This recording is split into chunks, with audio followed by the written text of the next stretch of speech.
If you were told that you were going to be given half an hour's interview with God, and you had the privilege of asking one question, I wonder what you would ask.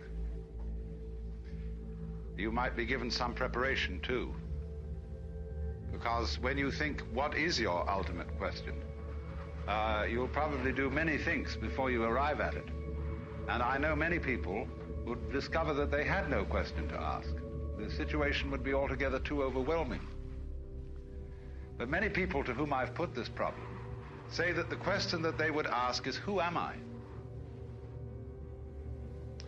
And that is something we know very little about, because whatever it is that we call I is too close for inspection. It's like trying to bite your own teeth or to touch the tip of your finger with the tip of the same finger. And although other people can tell you who you are and do, they only see you from the outside, as you see them from the outside. And you don't see from the inside. And so the nature of what it is that we call I is extremely puzzling,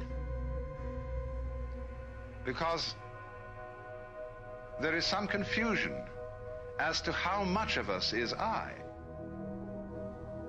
We talk in ordinary ways about my body, my feet, and when we go to the dentist to have our teeth fixed, we regard him rather as a mechanic. Like you take your car to the garage, so you take your body to the surgeon or the dentist or whatever it is to be fixed, have the parts changed or something of that kind. And they're really getting to work on that now. And so the question is, when somebody has a heart transplant, that sounds very radical, because we say, in my heart of hearts. But nowadays, most of us seem to feel that whatever it is that I is located in the head. Somewhere behind the eyes and between the ears is the center. And the rest of us is an appendage, a vehicle, which carries the self around. Now, popular speech also reflects the sensation that I am very different from what we call the other. Other people, other things, anything that we can become aware of is sort of other. There is an opposition, apparently, between the knower and the known. And so we talk about facing reality. We talk about coming into this world as if somehow we didn't belong. As if instead of being leaves growing out of a tree, we were a lot of birds that had alighted on bare branches.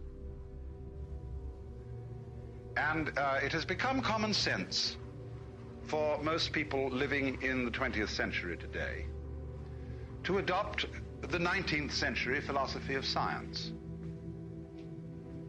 which interprets the physical universe outside human bodies as being a mechanical contraption, which is essentially stupid, unfeeling, automatic, composed of mainly geological elements, rocks, gases, and so forth.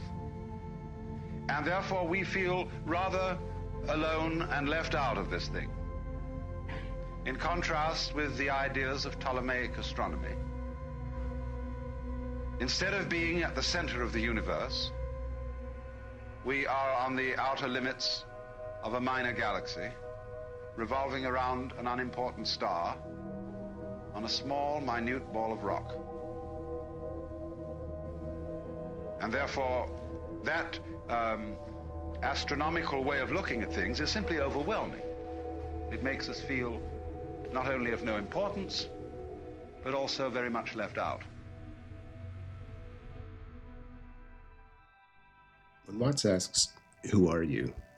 I feel the immediate need to answer, to measure myself, to define myself with words. But words always, they feel stale, unremarkable, derivative. Even saying the word derivative feels derivative and stale, unremarkable. I envy the people who can just accept simple answers to impossible questions. Those who can stop asking, but why, and feel satisfied. How do they do that? All I have are more questions. And Watts is pointing at something I keep running into, the observer trying to observe itself. It's like trying to bite your own teeth. The tool can't analyze the tool while it is the tool. Maybe the question, who am I, is the problem.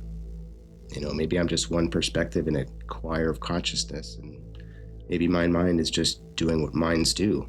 It's asking questions that it can't answer because it has no choice. I don't even know why I'm recording any of this. The audacity of it. What added value could I provide other than mental masturbation for my ego? So many questions. And if free will is an illusion, which seems entirely plausible, then I suppose I have no choice in the matter anyway. Maybe that's my ego trying to convince me to keep going. I guess both can be true.